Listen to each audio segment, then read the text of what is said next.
welcome everyone to today's edition of Seeing Jazz. I am Hrayr Attarian. I'm a member of the Jazz Journalists Association and an amateur photographer. Today we are speaking with Philip Arneill. Is that how you say your last name? No. How do you say it? It's Arneill. Arneill, okay.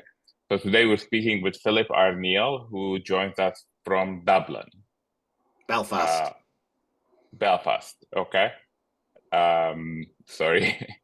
And you, before we talk about your project that we're going to highlight, can you tell us a little bit about your background as a photographer and specifically music photographer? Sure, yeah. Well, thanks everyone for coming. And if you're watching this afterwards, hello. Yeah, I mean, I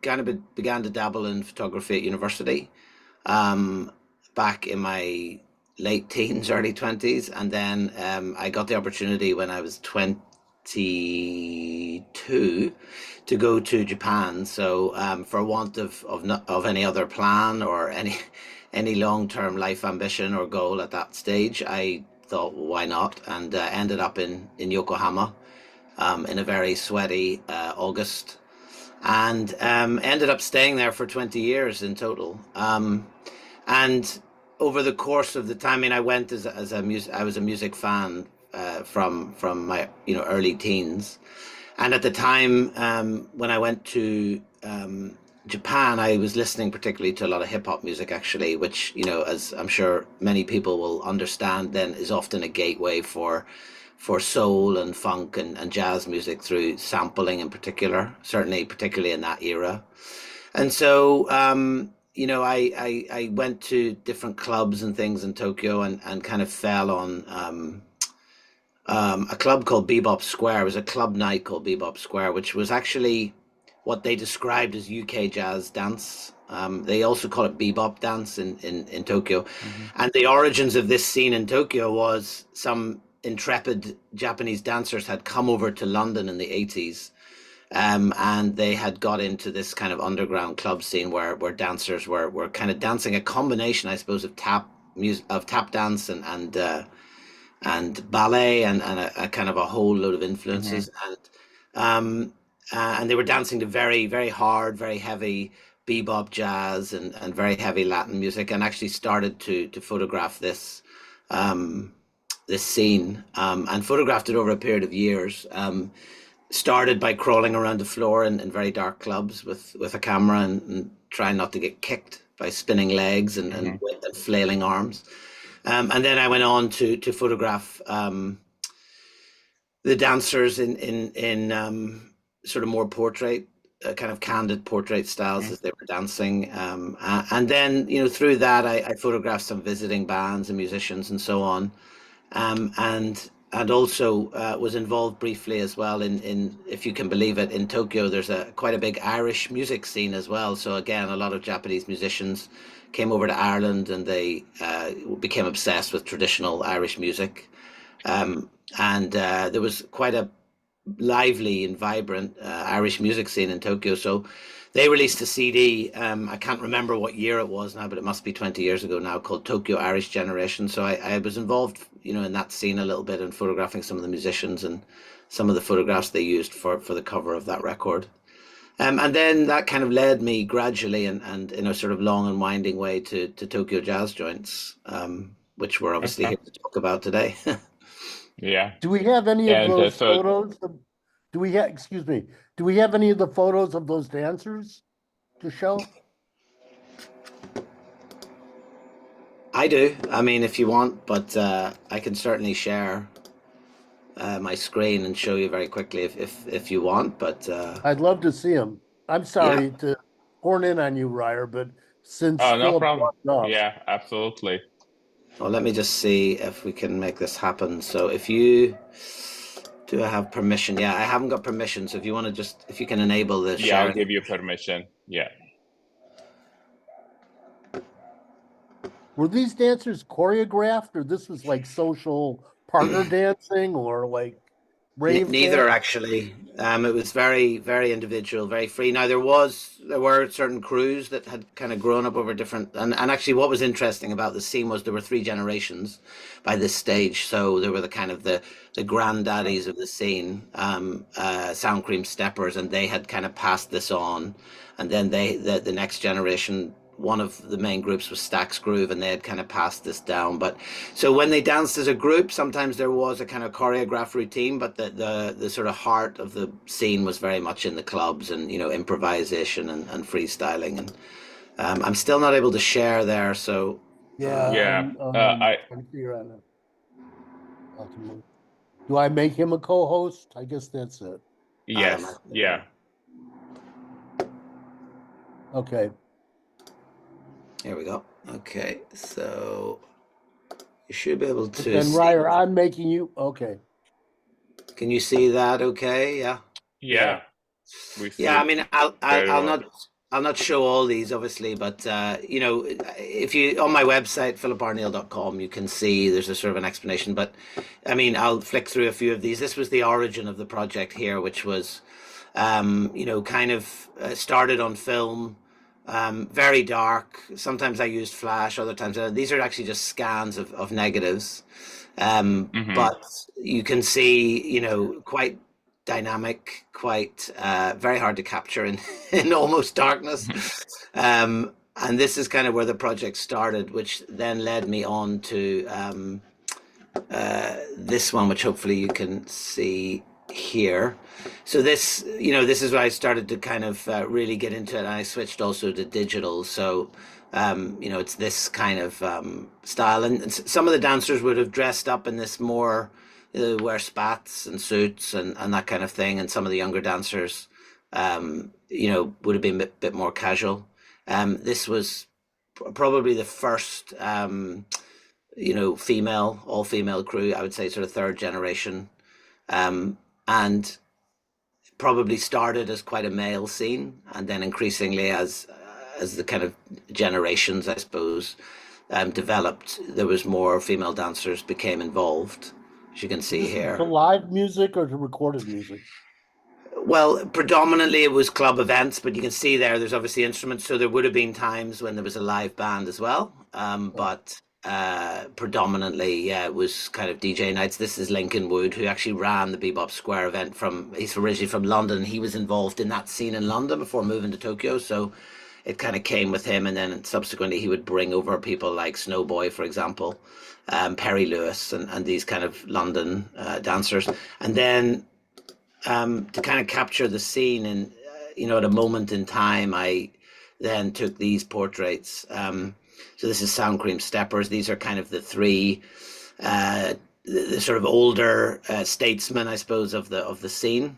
I wish that I was able to perform this move at his age, but I don't think that's happening. So you see here, there's sort of an element of, you know, sometimes the dancers will go into these kind of choreographed routines, but it's really very much a, you know, a kind of a jazz idiom, I suppose, where there is an element of like a melody or something that it comes back to, but quite often a lot of it is freestyle and improvised. This is Stax Groove, which was kind of that next generation down. So Sound Cream Steppers would have been the mentors for these guys when they were younger.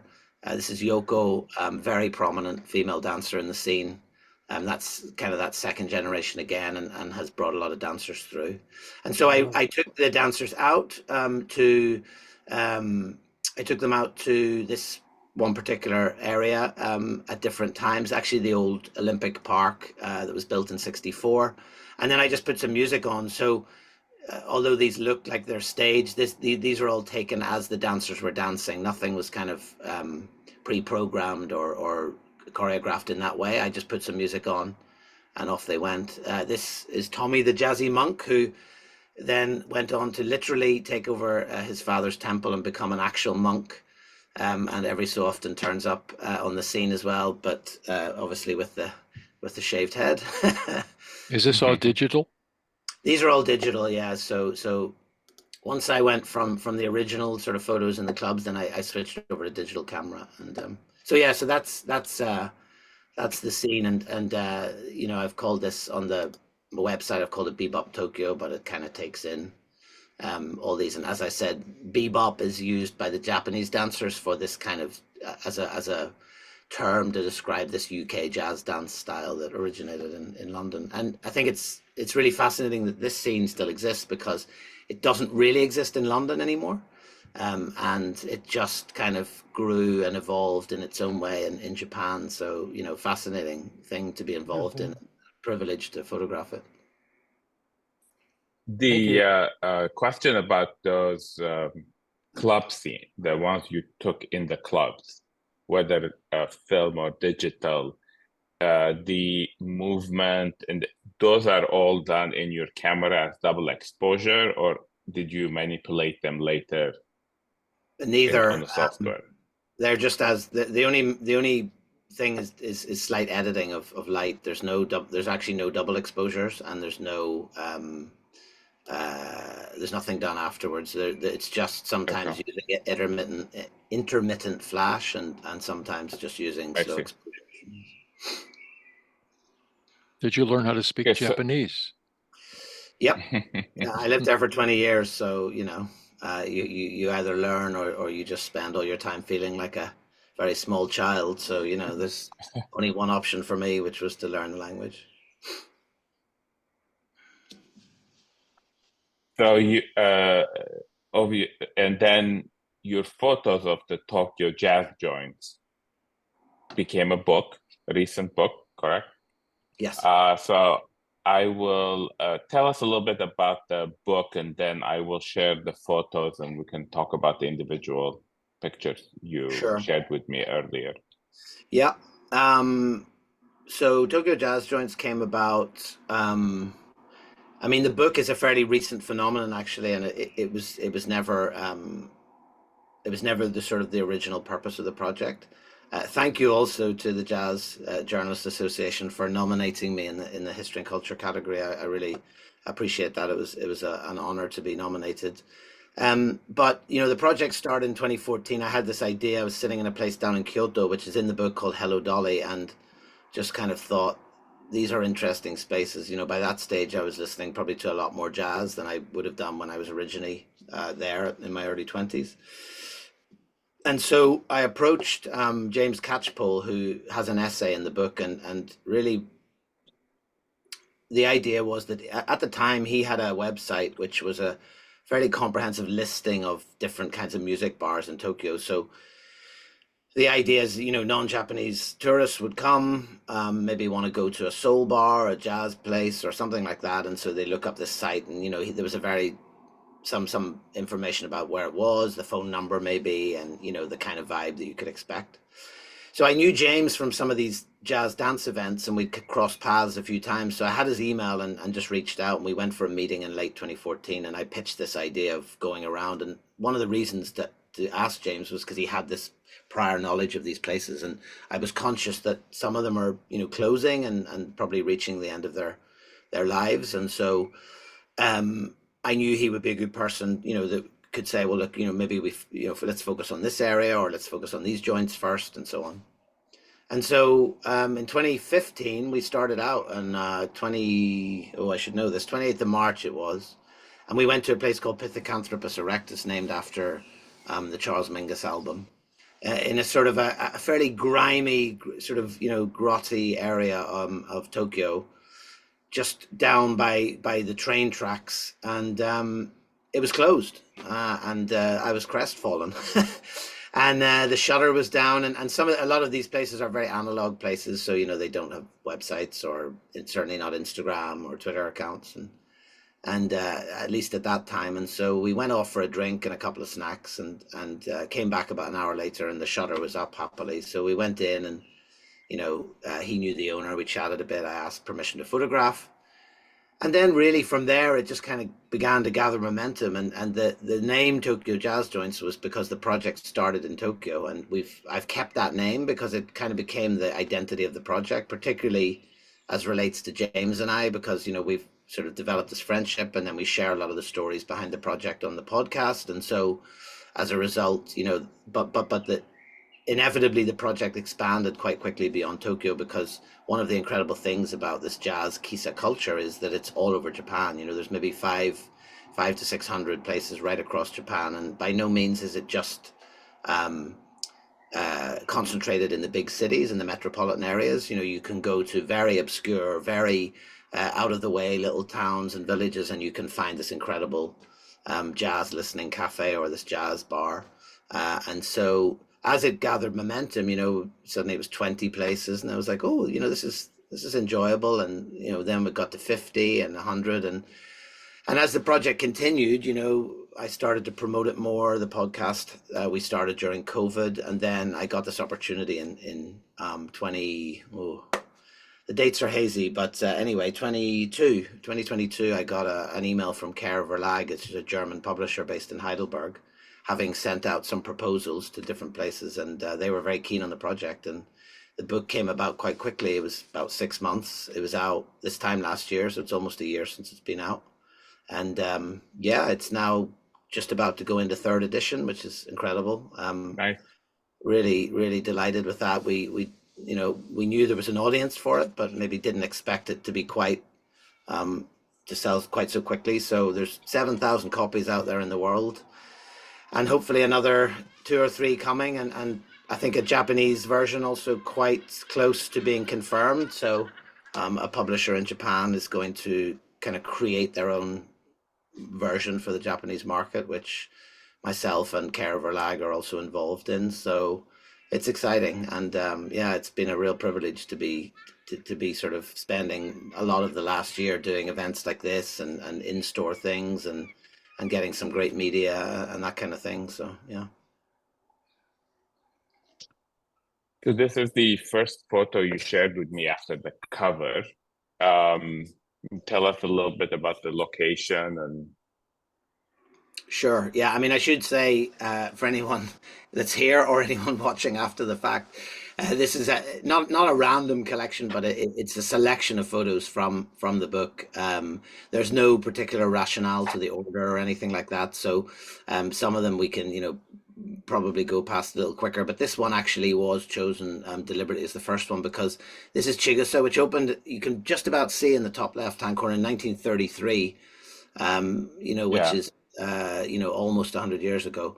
Now, at the moment, actually, Chigusa is no longer open, but it has closed already once. So it closed for a period of years, I think in the early 2000s, and then it was actually reopened by a group of previous customers who just didn't want to see it go. And so they formed this kind of collective and reopened it in a slightly different location in the same area that it was always based. They a lot of the original furniture and record collection, and as you can see there, some of the original owners' photographs. I think this is Sadao Watanabe on straight through the window there. Yeah, Toshiko Akiyoshi would have gone there to when she was younger, and you know, listened to jazz records and learned about jazz there. It's a very, very well known place right across Japan, and currently there are plans to reopen it in the same area again and create, I think, I can't remember the exact name on Instagram, but it's something around, you know, jazz museum. So there seems to be, at least with Chigusa, an effort to open it as a cafe, but also focus a little bit more on kind of preserving this culture and preserving some of the things you can find in these jazz kisa. So when you mentioned, when you pointed out the age of the place, opened in 1933, so this phenomenon of having jazz listening rooms or nightclubs or listening has been a long-standing cultural phenomenon. Yeah, I mean, I think it's probably important to clarify just the differences. So it's not a club by any means. Basically, there's a jazz kisa, and the purest form of that would be a coffee shop. So kisa means literally coffee shop in modern Japanese. It comes from kisa-ten, which sort of originally means tea drinking shop. So there's jazz kisa, there's jazz bars, which probably now traditionally a lot of kisa wouldn't have served alcohol. That's no longer the case. And Japan, if you've been to Japan, you know that you can buy alcohol pretty much anywhere anyway. But then you have jazz bars, which I suppose again, there's kind of, if it's a Venn diagram, there's overlap, but I suppose they're more often open in the evenings. And then there are also jazz clubs, which are again distinct. So spaces, often very small spaces that are specifically for live jazz. Some kisa and some jazz bars do have live gigs, but traditionally these were listening spaces. So you would go there, pay your, nominal fee for coffee, and then you would listen to your favorite records. There were these kind of music cafes that existed before the Second World War, but the sort of pure jazz kisa was really it did exist before World War II, but this sort of blossoming of this kind of very specific type of kisa was very much after World War II, with the American occupation of Japan. Obviously, there was a lot of goods coming in from America in particular, and one of those things was records. But people didn't have the money to buy records. They certainly didn't have the money for sound systems. So this was a place that you could go and listen to music and enjoy. And the collection of the records, are the owners' own collection, or would people bring records themselves? So certainly originally it would have been the owners. There are some kisa that still have these kind of listening kai, where maybe a group of people regular customers will come, and maybe there's a theme, like maybe it's Coltrane, or maybe they bring a new record to listen to. But predominantly, yes, it's predominantly vinyl. Not exclusively, but and these are often collections, as you can see here, that have built up over the decades. This is obviously the cover from the photo from the book cover, and this owner is interesting because he's actually a former customer who took over from the original owner, and he now runs Pithecanthropus erectus, which, as I said before, is the first place that we had been. And to me, this is a very special place, not only because it's the first one that I ever went to, to photograph, but also that it just has this very authentic kind of aesthetic that really you can't replicate or recreate. It's got cigarette smoke and dirt and grime from 40 or 50 years. The yellowing covers or plastic sleeves on the records, the exposed light bulbs, and it just has that incredible, a lot of these places, even if you step into them in the daytime, it's like you just lose all sense of time and space. It could be 20, 30 years ago, and sometimes you step outside, and if it's the daytime, you forget almost that where you were, and you sort of, and you can see here down the left of the photograph on the left, down the piece of wall that's separating the record shelves, is old ticket stubs from various concerts that the original have gone to in Japan. So. And do the owners or other invited guests ever do lectures or talk about the music, or it's just quiet listening?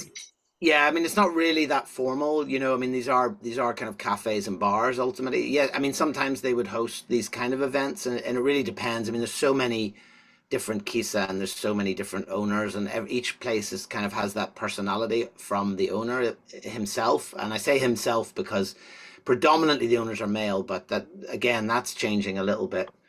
This is a very sparse place up in Ikebukuro, which is the kind of slightly grittier version of Shibuya. If you know that, it's a slightly more down-home version of Shibuya in the northern part of the Yamanote line in Tokyo. And this particular evening, this was one of those photographs that I'm always sort of have this connection to, because actually it was the same week that Ornette Coleman passed away, and so the owner was playing this. This place is still going strong. It's very much that sort of stripped down, no frills kind of place. And as you can see, for some people at least, often these bars function as a place to go in and wind down on the way home before you take the last train and have a couple of beers, and in the case of this particular customer, 40 winks, have a quick nap before getting on the train.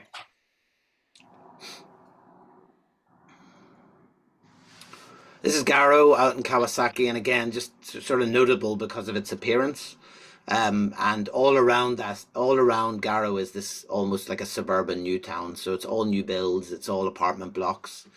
And I think for me, this kind of really stands just for this kind of endurance of jazz kisa, sort of unapologetic endurance that they have. And again, I went here, as you can see from the photograph, sort of early afternoon, and the owner, female owner, or at least one half of the owners, was just in there playing patience by herself, and was quite surprised to see a customer, not least a sort of lanky, non-Japanese customer wandering in at 3 o'clock in the afternoon looking for a drink. So this is Ray Brown. This is a kind of an interesting photo because originally it was picked up as being backwards. It's obviously not backwards. It's shot from the inside. But this was a place that was way out in the middle of nowhere that you would never really be if you didn't live in that area.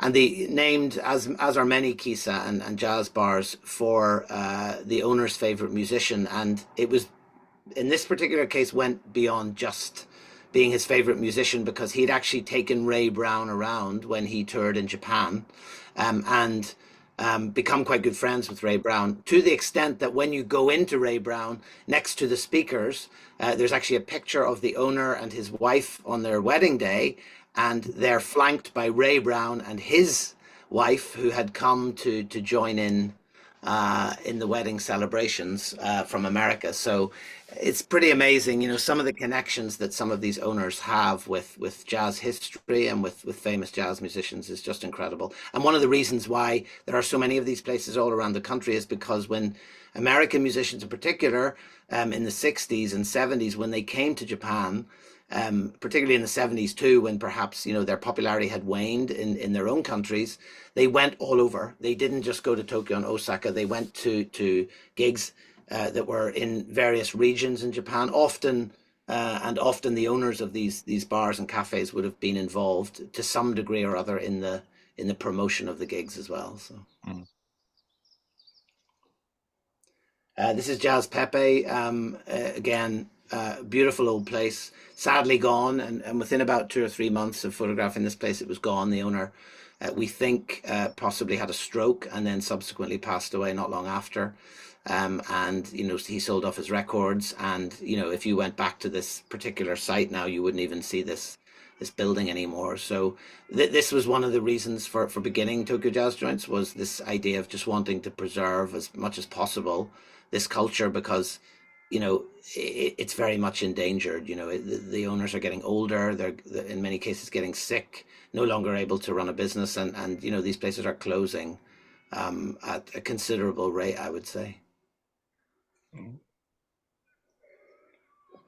And this is Doug, was also in Shinjuku, same area. This is a legendary place. It used to be called Dig, then it moved around the corner, and the owner rather pithily named it Doug. Lots of gigs played in Dig and Doug, recorded there. And the owner himself, actually very famous photographer called Nakadaira-san, who photographed a lot of jazz greats. And in the Tokyo Jazz Joints book, you'll see a photograph of of a picture of Art Blakey on the cover of a book, and that book was actually by Nakadaira san, and that was his book, and he showed it to me and James when we were in Doug that evening. And this, I chose this photo in particular because it, you know, it's very it's reminiscent of the entry to a lot of jazz keys. So you're either going down quite a narrow staircase or you're going up quite a narrow staircase, and predominantly still, certainly the older kisa, they're not big spaces. They're small, you know, fairly cramped, fairly intimate spaces. So this is kind of what you'll often see if you're brave enough to push back the door.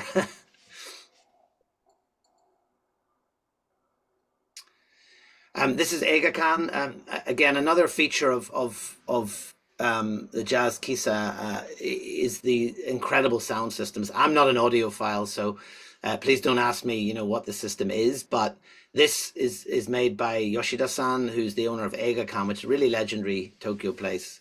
And it's all handcrafted. So, you know, he's got all these sort of crazy tweaks and little modifications and all these things that he's done, to the extent that, you know, if anything ever goes wrong, you know, it would probably be quite challenging to fix. And that's also particularly relevant because my partner, James, who's still in Japan, he was approached a couple of years ago by Yoshida-san, who was kind of becoming perhaps more aware that he wouldn't be able to continue Eigakan for a longer period of time. And so he actually asked him if he was interested in taking over. And so a few months ago, I helped James run a Kickstarter campaign to cover some of the costs of doing that. And I'm happy to say that not only was the target met, but James is now in a position where he's hoping in and around the end of October, November, to become the owner, along with his partner, DJ Otsuka. And they're going to run Eigakan from now on and try and preserve it and continue to have it there for future jazz Kisa generations to enjoy, which is fantastic because obviously, as I said there, a lot of places are closing. So it's a fairy story for James, but it's also a really happy story that places like this are going to be able to survive for another 2, 3, 4 decades, however long it might be. Again, this is Royce, up in a very rural sort of small town in the north of the Honshu, which is the main island of Japan. This is again notable, obviously, for the incredible array of audio system. And this is just off the side of the owner's house. So, he's built this purpose-built room, one of these kind of poured concrete type buildings. And he has this incredible, priceless collection of audio. He also mentioned at the time that he said there's only 4 sets of these large speakers on either side in the world, one of which is also in Abbey Road Studios. So, that just gives you a sense of the kind of incredible quality and the incredible pricelessness of a lot of the stuff that you come across in these jazz kisa. This is Eagle, again, really legendary place. Been going, I think, certainly since the 60s. It's been going 50 years, I think. The owner is still quite active. He's quite active online. He has younger staff members as well, and notably recently put out a book of new jazz, which again, a lot of the jazz kisa, when you go in there, you're perhaps hearing jazz from a certain era, not exclusively, but it is that classic era of jazz, 50s and 60s. Sometimes I think when fusion became the thing, some of the owners struggled with that, some embraced it, and so there's that kind of split. And interestingly, the Goto-san, the owner of Eagle, put out this book not so long ago in Japanese, which actually featured a lot of new artists like Ezra Collective or Kamasi Washington or things that you maybe wouldn't ordinarily hear in a jazz kisa. It also had QR codes in the book, and so it was nice to see that kind of slightly more forward-looking approach, also coming out of jazz kisa culture. Eagle is also interesting because it still has a talking ban at certain times of the day. And so again, with a lot of the jazz kisa, traditionally, they would have been spaces where you would have been certainly discouraged from talking, if not actively told not to speak over the music or during the music. So this is not an example of that, but there are other places where you can go and you still find the furniture often arranged in a kind of church-like, temple-like way, facing the speakers and the sound system. So the focus is always on the music. That this is not a place to go for a blind date, unless the blind date's going badly, in which case you don't have to talk. So it's perfect. Or you're not going there to socialize. You're going there because of the music, and the focus of these places is always the music. And Eagle's a really good example of this. So if you ever visit, don't be sitting with. Incredibly, some people do this, but don't be sitting with your headphones on listening to something else, and don't be talking loudly, because you will very quickly be told to either be quiet or in some cases leave altogether. So this is Masako, and this is a recent trip, so I've been lucky to be back. I left Japan in 2017. I was back in 2018, and then obviously with COVID I wasn't able to go back until 2023, and I'm lucky to have been back 2 times this year. So I'm continuing to photograph even after the book. I want to capture as many of these places as I possibly can while they're still there. And this is a really interesting place, because this is Masako, which is in an area that's very rapidly become very popular with tourists, very quickly gentrifying. But Masako is an old place, very old place in Tokyo, that had to close because of this sort of relentless push around station areas to build new buildings and new fancy shops and so on. And an old customer has reopened Masako in the same station area, but in a slightly different, obviously in a different building. And a lot of the original furnishings, a lot of the speakers and the records are the original from the original Masako. Young female owner, all young female staff, and very notable when you go in how many female customers there also are, because probably traditionally Jazz Kisa would not have been particularly, it would have been quite a male dominated space. And also, they have, particularly because of some of the areas that they would be located in, like nightlife areas, even with a lot of older Japanese people, they still have this sense of them being a little bit, being wary of them or being a little bit sketchy, that kind of thing. So there are newer kisa like this opening that are much more welcoming. They're much more accessible. Masako also has quite nice food, which is not something you always get in older kisa. People come there, as you see this young woman here, read a book, sit, listen to the music. And Masako also, the owner there, plays a lot of new music too. So really interesting example of sort of jazz kisa culture evolving and a positive sign for the future rather than the norm, which seems to be places closing. So. Did you choose to include less people in the photographs to highlight the space? It was a combination. Or not to distract from the space? Yeah, I mean, that's partly the reason. It's also, I suppose it's also respect for the space. People are going there because they want a bit of privacy. They want to sit quietly. And what I tend to generally do is photograph when there's no customers there. I certainly won't put customers' faces in them. I mean, it's not always possible not to have people there. Sometimes it's busy. Sometimes, you get there at a certain time of the evening. So it's a combination of both. But obviously, the more you highlight the spaces, the better that is. So I'd say it's a mixture of both. But what I do try to do is keep customers' faces out, because actually, on one occasion, an owner was quite clear that he didn't want to be shown in that place. Now, interestingly, he also worked in a company during the daytime, and then he came and opened this place at night. So you see that sort of slight difference in how it's perceived societally, and he obviously didn't want that association with being in this place in case that photo was seen maybe by somebody in his company. So there is that slight disconnect. But I always ask permission to photograph, and James and I very much go, like, in terms of a methodology, we go as a customer. We come in, we sit down, we chat to the owners, we have a drink, and then eventually I will ask permission to photograph. It's not a case of parachuting in and just get the photos and go. So there's a kind of an experiential dimension, I suppose, to the project that for me is very important, not least because we both love jazz, and also these spaces are amazing places to enjoy, so why wouldn't you? This is an example of what I was talking about here, which is one of these kind of listening sessions. So this is a John Coltrane special every month on the 17th from 6 to 9 p.m, where either people would bring their favorite Coltrane records perhaps, or the owner would play only John Coltrane for those 3 hours. This is Charmant, which again, I think is the first photo in the book after the title pages. Sadly gone as well. I was there quite recently, and I walked down some steps and had this sort of flashback and realized, of course, that I remembered the steps from when I visited Charmant, and the building completely gone now. This was a very, very old place. This had been going for 50 years or more.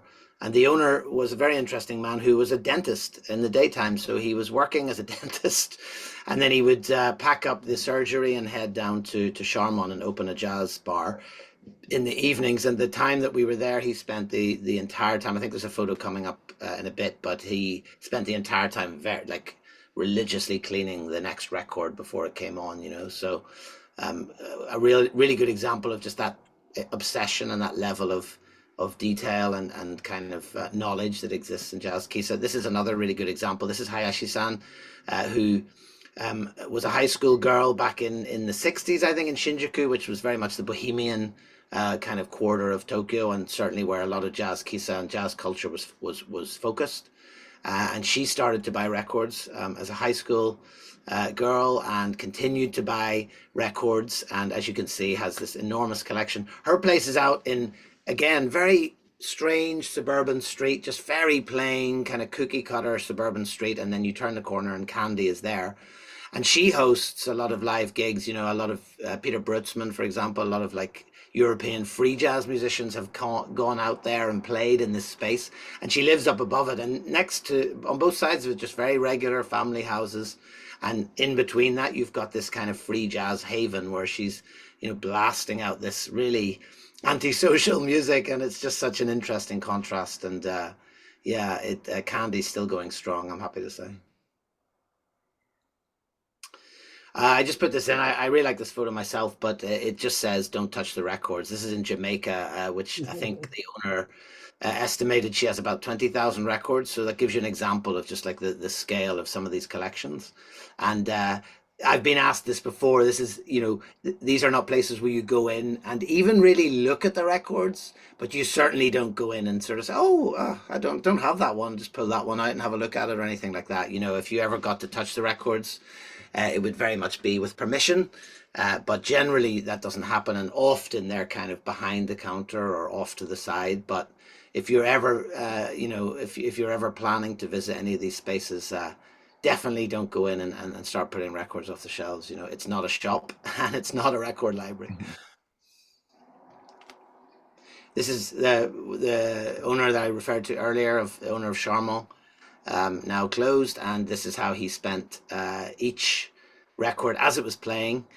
He was cleaning the next one and getting them lined up, so he knew what he was playing.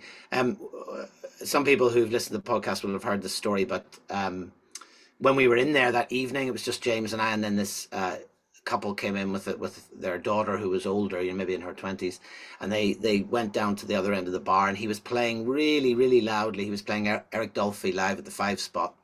And he was just vibing out on this record, and they made the cardinal mistake of calling him over and asking him would he turn the volume down slightly, to which he responded in the country where, you know, politeness and customer service is paramount. He said basically, if you don't like it, you can leave, and then he just carried on.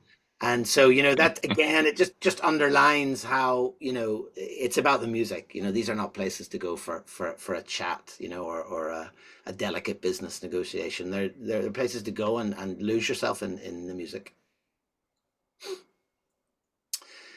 So one aspect of Jazz Quises is just this incredible memorabilia that you just see every place you go. It's absolutely astonishing. So these are 2 original booklets that were made for specific tours of these 2 musicians. And of course, John Coltrane died in 1967. He only visited Japan once. And so I went to a place called Kohien up in a place called Yamagata. And this was just sitting out on one of the tables. Which is just mind-blowing, you know, it often makes me wonder when I go to a lot of these places, and I tend to also, as if you've seen the book, you'll know, photograph, you know, not just the spaces, but some of the things that you find in them. I just wonder what will happen to a lot of this stuff, and it really is, like, certainly for jazz fans, it's absolutely priceless, and you do wonder, like, where it will all end up. This is another good example, of course. Sonny Rollins signed photograph, and it's not uncommon to go to a lot of these places in different parts of the country and find toilet doors signed, walls on stairwells, photographs, records. This is another really good example. You can see Mal Waldron was at this place at one time, down in the middle, bottom middle of that door. This door was actually from the original Bop. So the shop was called Bop up in Hokkaido, which is the northern island of Japan. And this door was rescued because the rest of the building burned down in a fire. So the owner kept this door, and this door is now installed on the wall of the new place.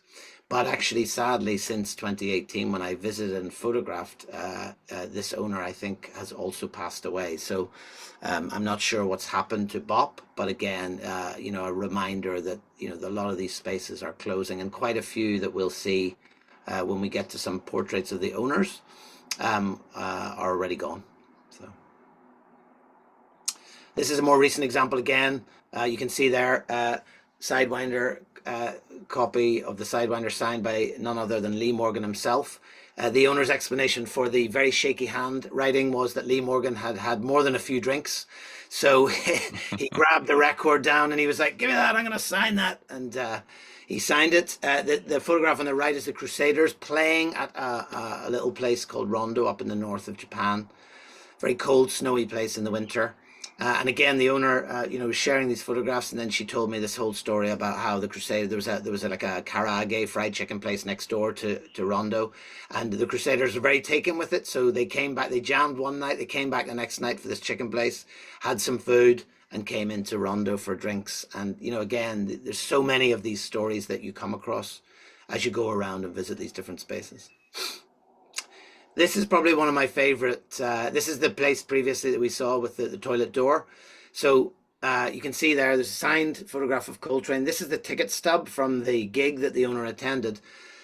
And this is probably one of the most incredible discoveries that I've had, where the owner said, well, look, I've got something to show you. And he pulled out the shoebox from under the counter, and he had these contact sheets of Coltrane playing in Japan. And he'd smuggled in his camera, because only official photographers or whatever were allowed to do it. So he'd smuggled in a little Nikon in his jacket. He'd taken these photographs, and they've just been sitting in that shoebox. And as I said, now we think that BOP is closed, and so who knows? Hopefully whoever is clearing out the space, or whoever possibly takes it over, understands the value of these and does something about them to preserve them and make sure that other people can kind of appreciate and enjoy them.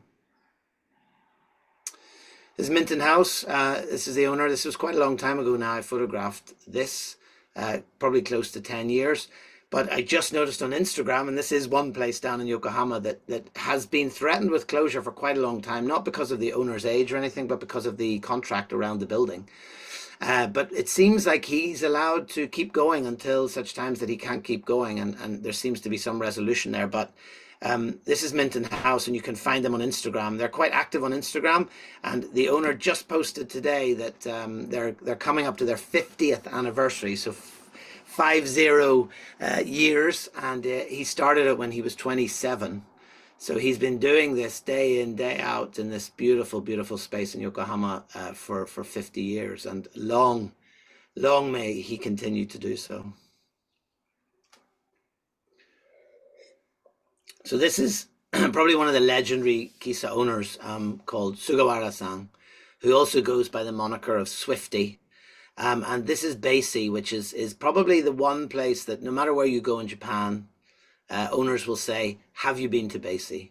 And this was when we went to Basie. And originally when we went in, he was sat here exactly like this, smoking, writing some lines of poetry there with that beautiful fountain pen with the sunglasses on and the hair slicked back.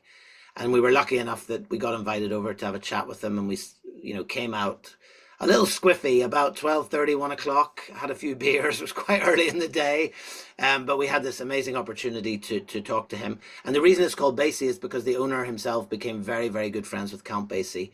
And there's multiple images of him with Count Basie in the place. There's a picture of him pushing Basie in a wheelchair in his latter years. There's some beautiful photographs that he took of Count Basie because he was also himself a photographer. And actually, 2 or 3 years ago, there was a Japanese documentary made about Basie called Basie, The Ballad of Swifty. And you can may or may not be able to find that somewhere. It is in Japanese. There is a subtitled version, and a friend of mine, Michael Staley, who programs the Queen's Film Theatre in Belfast, we were able to bring it over and show it one evening. It's a really good documentary, really interesting about the history, not only of Jazz Kisa, but specifically Basie. Unfortunately, Basie is also, I would say, approaching closure. It has a very, very famous sound system, and it did reopen recently for a couple of very exclusive gigs, I think, with Sadao Watanabe, who was playing there live. But I would say it's probably... days are probably numbered. It's not functioning daily as a cafe and a bar in the way that it used to be. And I'm very lucky to have been able to get up and photograph it when I did. This is the old Blind Cat. This is the owner who happened to just stand under the light at the perfect moment. So I have taken some portraits of the owners. There's none in the book, and that was a very conscious choice, because as I was sort of sequencing the photographs and starting to edit it down from, you know, maybe 500 or 600 to the 129 photographs that are in the book, it just, these portraits just didn't quite feel like they fitted in the same way. They were slightly jarring, and they didn't quite work with the flow of the rest of the photographs. What I wanted to give was this sense of trying, you know, going in and being in a kisa, and there was something about these portraits that just didn't quite work in the edit. There is a collection of them on the website, and I always ask the owners more often than not, you know, if it's okay to photograph them. This was a beautiful place, very friendly owner, and I think, and I'm conscious that this may go on YouTube at some point, and I may be held to record, but I think that Murakami Haruki, the famous Japanese novelist, who himself had a jazz kisa in the early 70s, did work here as a student when he was studying close to Shinjuku. But I may get comments that refute that. So if that's incorrect, apologies. But that is my understanding of the history of this place as well. This is Stick, which is in Shinjuku. This interesting owner, he went on to become, he was actually in the self-defense forces. He was a paratrooper, and then he went on to become a deep sea diver, and then he opened a jazz kisa, jazz bar in Shinjuku. Sadly, again, this went, and you know, not long after we heard it had closed, James went back past, and there was just a concrete shell left, and the owner has passed away. So another really sad loss to the world of jazz kisa. This is a counterpoint to that. This is Sumi-san, who, now this photograph I took, I think back in 2016, 2017. I actually went back there about a month ago, and I was also there in February, and I photographed Sumi-san again. I showed her this photograph. She remembered it, and it was a delight to be able to photograph her again. Really interesting example of an owner who has taken it over. Her husband passed away. She now runs it with her son. They make drinks and coffees in the most incredibly meticulous way. You cannot imagine just the level of detail and precision that goes into even a simple coffee. And what's really interesting about her is that she's just playing really heavy music. You know, this lady must be in her 80s, and she's putting on the most recent, the John Coltrane, Eric Dolphy record at the Village Gate. She was playing Tigran Hamasyan. And you know, she's a huge Coltrane fan, so you know, age has not dimmed her taste for really heavy, really hard jazz music. And again, just a really brilliant example of just the endurance of jazz kisa culture, but also just a good example of probably the exception to the rule. Increasingly less so, yes, but also, you know, a female owner really holding her own in what is still predominantly, you know, a male culture, I guess. This is the owner of a place called Tokidoki, which means sometimes. And to me, this photograph is just notable because it's quite a raucous evening. If you look carefully, you can see on the right there, I gave him a postcard, which he's put up on the shelf that says TokyoJazzJoints.com. But this is some homemade alcohol that he's drinking from a Pyrex beaker that you would often find in a laboratory. He offered me some. We politely refused and ordered a drink from a bottle that we could trust. But you know, again, just one of the many characters that you meet in these places. Incredible. This is Corner Pocket. Again, this was a DVD of Weather Report at Montreux Jazz Festival. We were forced to watch this video for probably 20 to 30 minutes before we were allowed to order a drink. So, you know, customer service again, very much secondary to the jazz, to the music. Sadly, Corner Pocket also closed last year, and the owner has since passed away. And so that was really sad to hear as well.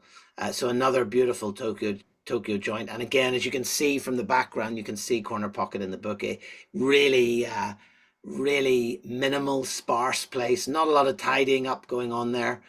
just very much a place for the owner to vibe out to his favorite records, favorite CDs, and his favorite videos and DVDs. So beautiful old joint, and sadly also gone.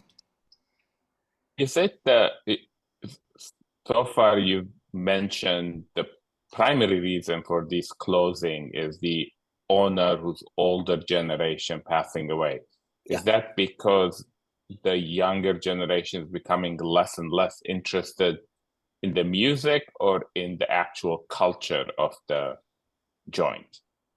Yeah, I'd say so. I think there's a variety of factors at play. So, from a very practical level, the owners are getting older, in some cases ill, and so that's one. Another reason, in some cases, may be, these are not places that are making a lot of money, so it may be that the owners have a very favorable rent agreement. But, if you're charging 500-600 yen, I don't know, $4 to $5 for a drink, say, you're not making a lot of money. And oftentimes, these are places, particularly newer places where a lot of men in particular have retired. They don't want to be around the house. We hear from them often that their partners don't want them around the house all day. So they build this place. They build a house. They build an extension on their house, and they open up a little coffee shop, and they have all their records, and they have all that stuff in this place. But then another factor is obviously, tastes change. People have more access to their own music. People stream.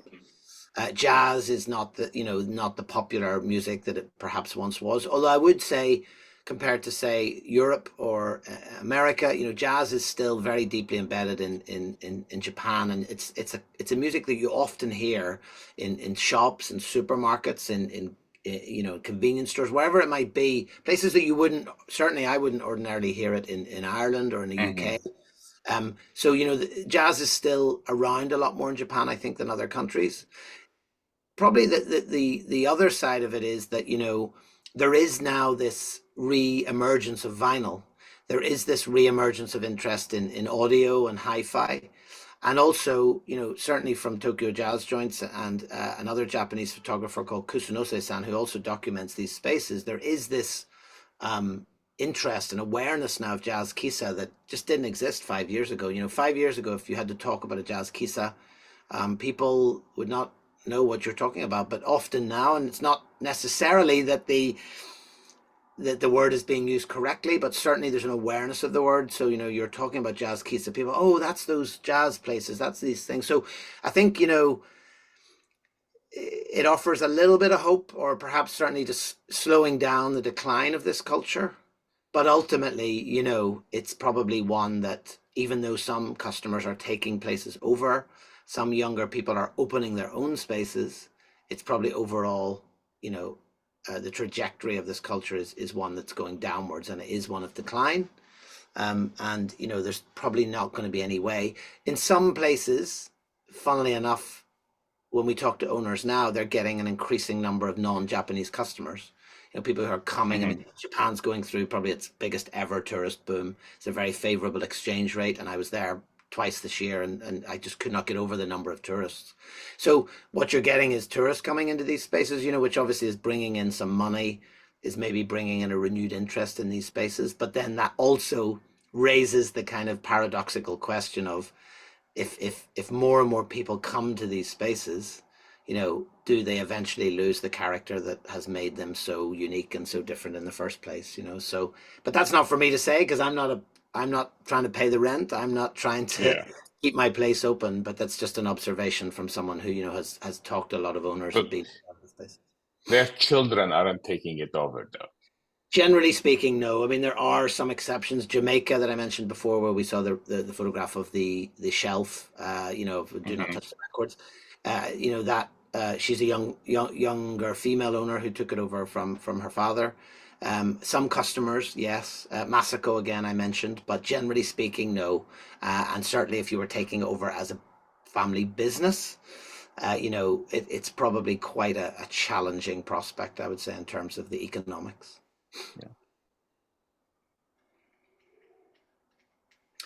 This is Garo that I mentioned previously. So, again, this lady was playing Patience when I came in. you know, I disturbed her slightly. She stopped playing the game, and I felt very guilty. And then ordered a drink, and the two of us just sat there and listened to some Miles Davis. There wasn't a lot on the menu. I remember distinctly ordering. I think I ordered a gin and tonic. There was only gin and whiskey available, so I ordered a gin and tonic, and she sort of looked at me like I was mad and said, "Well, we don't have any tonic." So I thought, well, I'm not drinking straight gin at 3 o'clock in the afternoon. So I went for the whiskey and, you know, had a very nice afternoon, albeit, you know, it took me a little longer to get back to the station. But I didn't forget my camera or anything like that, so it wasn't too bad. This for me has become quite a sort of poignant photograph, I think, because this is Yuha. It's a new place, as you can see, 2010. You can see even from the look of it compared to perhaps somewhere like Jazz Pepe or Garo that it's you know, it's quite new, quite fresh, quite clean. There's a fairly extensive menu there, so you can get decent food, Wi-Fi, quite light, quite airy inside.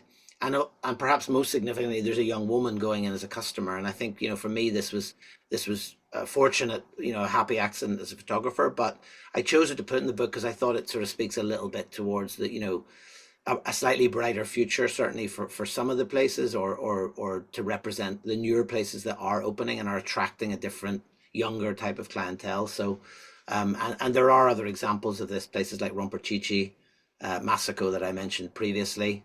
This is Romperchichi, obviously, here. And I think perhaps on the next slide is Tonlist. Yeah, so this is a place in 2023. This is a really interesting place because to me, again, this is the sort of evolution of jazz kissa in some ways. So this young guy is very into audio systems from England specifically. Fairly extensive collection there, as you can see. But tonlist actually means music in Icelandic. So he has this connection to Iceland. He loves Iceland. He has a famous photograph from Iceland, a photographer's taken, that's up in the bar. And what he basically serves is very nice cocktails and hot dogs. And if you've been to Iceland, you'll know hot dogs a big thing there. You know, they have a famous stand down in Reykjavik in the city center that Obama, among other people, have all been to for hot dogs. So there's a big list of, you know, famous customers. And as we were chatting to him, you know, I'll always remember the conversation because I said, well, you know, this is an interesting sort of mashup. And he said, well, you know, I just love jazz kissa. And I said, okay. And he said, I just love hot dogs. And then he just left a pause. And I said, oh, and you thought you'd just combine the two? And he was like, exactly. And so my girlfriend and I, we sat there, we were blasted by really loud music, and we had a nice cocktail, and we ate our hot dogs. And you know, what's not to like, right? Well, unless you're vegetarian, but you know, so it was a beautiful, beautiful experience, and just a really interesting take, I think, on how, yes, you know, the raison d'etre of the project was to try and preserve these places photographically, and the reason for the podcast was to kind of tell some of the stories behind the photographs. But you know, there are new places opening, albeit in smaller numbers, and there are kind of more interesting takes on this culture. And this is perhaps a good example of how you make a more sustainable business and do what you love, and still preserve the essence of a jazz kissa. You know, brilliant place. I just included these at the end. You can see we looked at this photograph earlier. I mean, one interesting thing, particularly since last year, and certainly in February and May, when I've been able to go back in 2024, is the opportunity to take the book to some of the owners. So this is Yoshida-san that I mentioned previously, and obviously standing in front of the same speaker system. And, you know, just giving the book to some of these owners has just been such a privilege to be able to do. In a sense, it feels like the project has come full circle, because, you know, we're able to do that. And here's another example. So this is none other than Ishizaki-san, who is on the cover of the book. He's not a man known for conversation or hyperbole.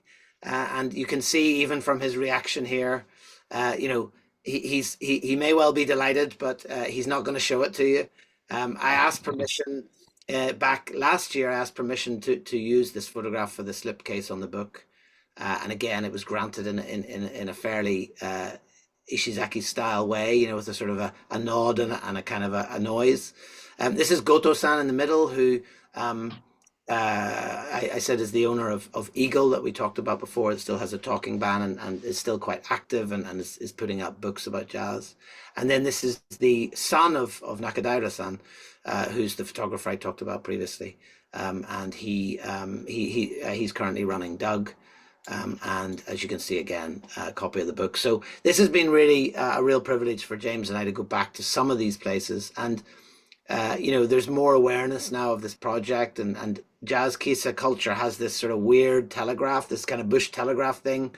Often the owners use Facebook, and so they do know what's going on in other areas of the country. They do talk, they do know if a place is close to closing or something has happened, and there seems to be this kind of network. And so in some cases now when we go into joints, you know, people will have at least heard of it, or, you know, in some cases we've been chatting to the owner and a customer's been next to us and he's like, oh, are you the Tokyo Jazz Joints guys? And, you know, so that's also a really nice thing to see, that people know about the project. And, you know, and in all the cases, what we find is that the owners they seem kind of appreciative that, you know, we're doing it. I think I've photographed over 220 places now. James has been to, I think, over 300. And so, you know, there's a kind of an appreciation, at least there, that we know what we're talking about, that we are spending the time and the money and the effort to go to these places, however far flung. And, you know, I'm eternally grateful to the owners, not only for keeping this kind of culture alive, but also just for the warm welcome that we always receive. And, you know, when we chat to them, the stories that they tell, and just the sheer passion and dedication that they have for what they're doing. And that's why I chose to dedicate the book to them first and foremost, because without them, none of these places would exist and they wouldn't have been so amazing to photograph. So. Thank you. This has been extremely informative and interesting. Any questions from the audience? I've got a question. This is Efrain. I saw, it looks like most of the stuff that you took was with existing light, and you don't use flash in any of those places, which is, I do the same thing, so I applaud you for that, because it actually retains the flavor and the ambience of the place. Excellent presentation, lovely stuff. Thank you. Yeah, that was a conscious choice. I think I do mention it in the essay actually at the start of the book. So there's an essay by myself and an essay by James. I'm sure you've all heard those jokes. There's regional versions, but the one where I'm from starts with, you know, an Englishman, an Irishman, and a Scotsman walk into a bar, and so that's very much, you know, what the project became. You know, an Irishman and an American walk into a jazz bar, and for me, it's kind of about being not obtrusive. It's also about just trying to capture the places, and you know, you get that tint of light in a lot of the photographs, which I didn't want to sort of correct in any way, because it's not an architectural spread, it's not a guidebook. It's really to try and give you a sense, particularly if you haven't been to these places or won't have the opportunity to get to them, to get a sense of what they are. So I never used flash, I never used a tripod. And I kind of work quite quickly. So, you know, there might be times, particularly if we know somewhere that's maybe going to be busy, or we're going to 2 or 3 different places, where we'll get there, you know, right as it opens, and, you know, photograph before customers come. And so I've kind of developed this ability to work fairly quickly, to get certainly the space and those kind of shots, because once you can't get them, as a photographer, it's always a bit disheartening. And also because in many of the cases, increasingly, you know, we've traveled quite long distances to get to some of these places, you know, and taken, you know, on the most recent trip, we were on trains, buses, taxis, and we even took a boat at one point, you know. So when you get to them, you know, you want to, at least as a photographer, at least you want to say, well, look, you know, I didn't come away thinking, well, I wasn't able to photograph it. Having said that, I think one of the things that has emerged from the project, and I'm a bit of a control freak, but sometimes you just have to let that go. You know, I think it's it's part of the adventure. You know, sometimes we get to places that are closed. There's a couple of places in particular that we've been to twice now that are not very accessible, and each time they've been completely closed, and we don't know why. And there was different days and different times, and so I think I've learned to just kind of say, well, look, you know, at some point we'll get to that. I think what adds the urgency is that, you know, when you go to some places or you go to places that are closed, you don't always know if that's the last time you'll be there, or it won't reopen again, you know. And so there is always that slight sense of urgency. So I'm keen to continue the project and in the next year or two, and really try and get some funding to go and you know, go to more far-flung places that just require a little more time than is always possible, you know. Is there an understanding in Japan that you're doing documentary work of their culture? Would you be able to get funding from Japanese sources to? Well, I have, and I have to acknowledge, you know, I had funding from the Japan Foundation Endowment Committee, which is based in London. I also had funding from the Lady Marks Charitable Trust, which is a UK-based fund for Japanese research. Yes, there is an understanding. In Japan at the moment, I'm not so sure. Certainly within the jazz kisa culture, yes, you know, there is. And, you know, what I feel like I've noticed more recently in the more recent trips is owners, and this could be a symptom perhaps of, you know, getting older as well, but I feel like this conversation is coming up more often now where kisa owners are saying, you know, this is very unique to Japan. Like this is uniquely Japanese culture. It's not necessarily seen as something worthy of preserving in Japan. You know, Japan is a country that continually renews. Yes, they do protect things, but it's also the more traditional things that perhaps people imagine Japan to be, you know, so temples and these kind of things, and urban spaces particularly constantly renewing. So there's always that pressure of gentrification. There's always that pressure of change. Interestingly, last year, James was asked to write a very short explanation for the Tokyo Metropolitan Government of what a jazz kisa is. And to me, it felt like that was the first time there'd been any sort of acknowledgement of you know, some jazz kisa being something that's like also worth preserving, and perhaps, you know, something that's valuable. Often in Japan, the old is not seen as something valuable. It's about new. It's about refurb. It's about, you know, renewal or rebuilding, and so that's kind of the challenge that you're facing. I think the project and the book has definitely increased that awareness, you know, in terms of the awareness of Tokyo Jazz Joint specifically. So that certainly will help applying for future funding. And, you know, just to give you an example, in February, I was there for 12 days and I went to 40 places.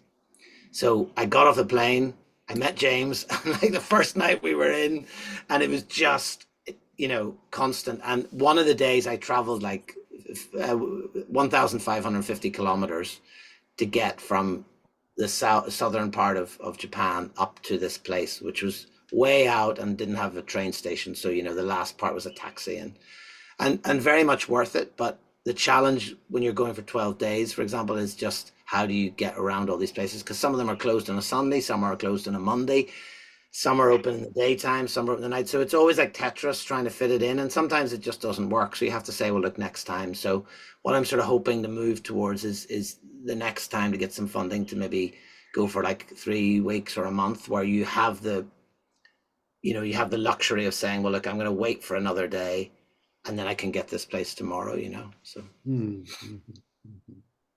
Where did you have your book printed? So the book was printed in Heidelberg, in Germany, on Heidelberg presses, the first edition.